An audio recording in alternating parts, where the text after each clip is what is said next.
Oh, she asked for money.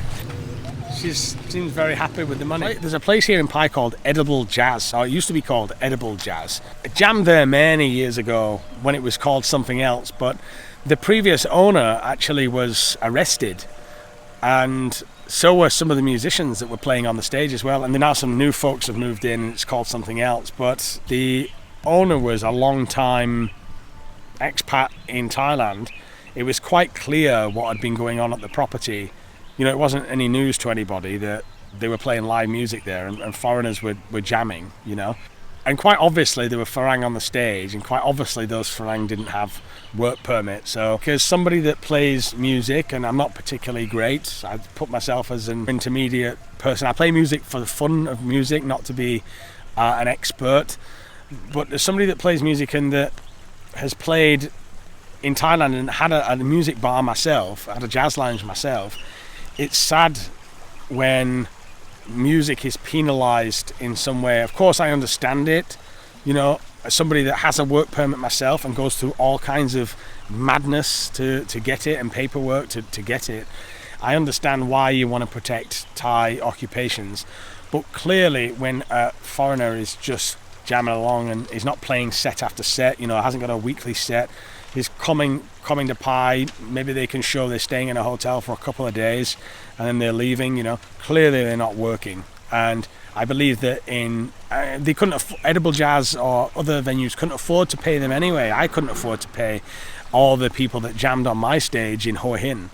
And so it's sad to see when something as important as music is put into that category.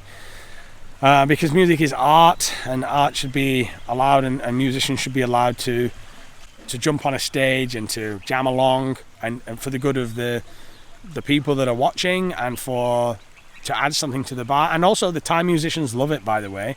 You know, they love it because, I'll give you an example, my Thai musicians on my stage, they loved that all these people would come and jam because they'd also bring friends, and it would mean something new and lively, and so the jam session became better, and those Thais were getting paid salaries. So, and those salaries were able to be maintained because the bar did well. You know, a lot of drinks were sold. So here, briefly cutting to the place in question, some may remember this place as House of Jazz or Edible Jazz. And from the limited press that I did read about the story here, they say it highlights the tensions of locals, the growing tensions of locals with foreigners that are moving in here and doing various occupations and working here illegally. And of course, therefore, there has to be a crackdown on that. But after speaking to some locals that I know here, Thai locals in Pai, I get the impression that they weren't actually bothered about the musicians playing here. They were more concerned about other occupations being worked in the area. But it's that kind of wide net that was cast that these guys got caught up in. And of course, this has intensified the enforcement from authorities. The case involved 4 individuals. There was an Irish venue owner, Brian, and 3 musicians, Matthias from Brazil, and 2 Israeli nationals, Yishhe and Shea. Brian operated Jazz House without a proper business registration and was released on 120,000 baht bail. The others, Matthias and Yishe, were fined 5,000 baht each for working without work permits, and Mr. Shea received an 8,000 baht fine for working outside his permitted scope.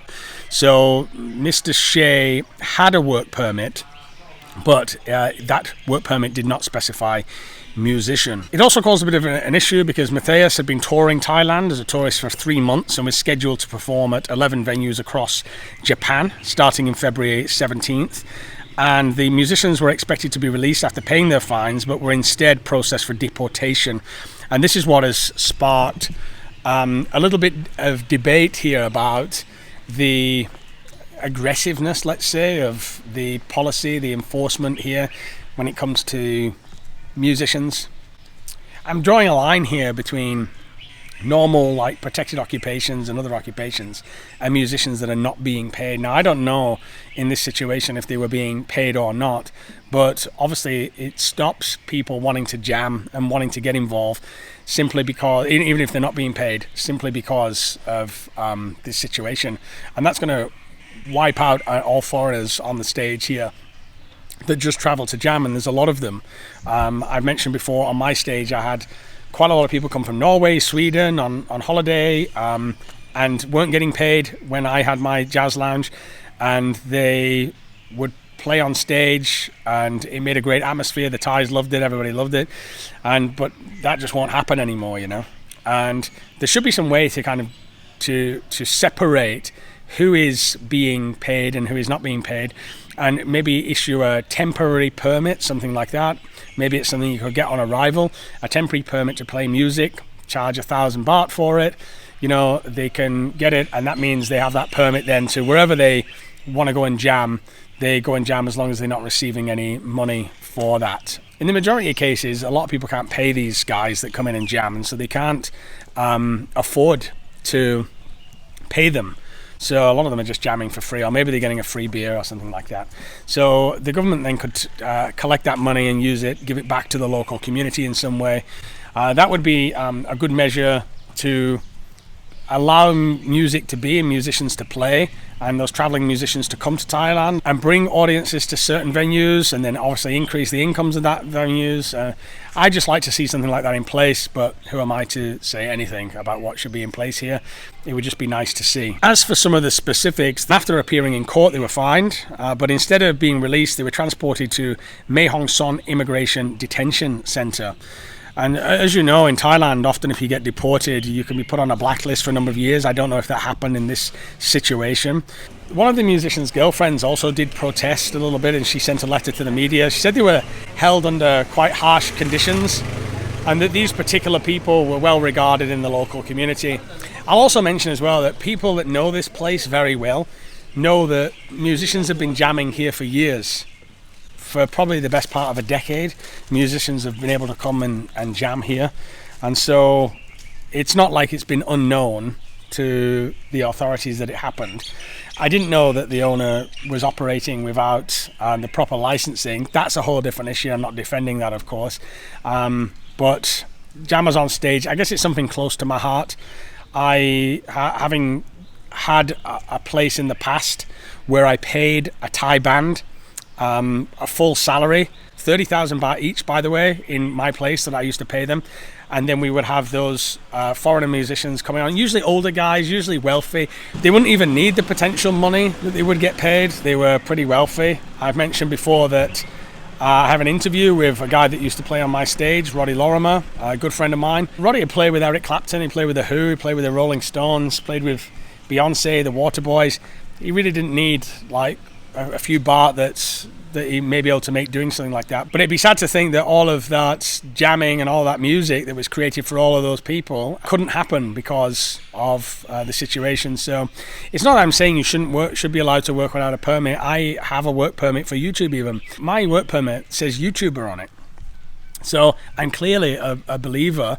I don't know how many of those work permits there really are as well that are genuine, that have a company structure and are set up and are done the right way, have the correct articles of incorporation that specify exactly what the company does and does it the proper way. I don't know. So I'm not anti work permit. I follow the regulations. All I'm suggesting is it would be good to have some form of extra permit that one could purchase or apply at the local council in order to jam and play your instrument with other musicians. I think that would be I don't see any downsides to that per se. Of course it can be checked. You'd know all the venues that these people are in. They could go in and do random checks. I think that would be a decent solution.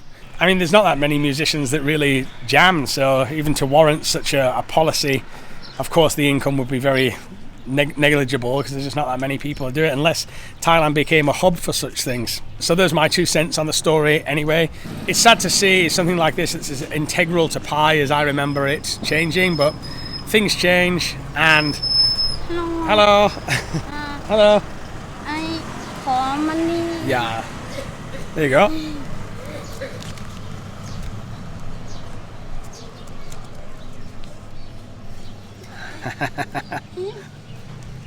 Okay. Just for money. So it's something. I've lost my train of thought now because I was interrupted there. She seems very happy with the money. It's sad to see him.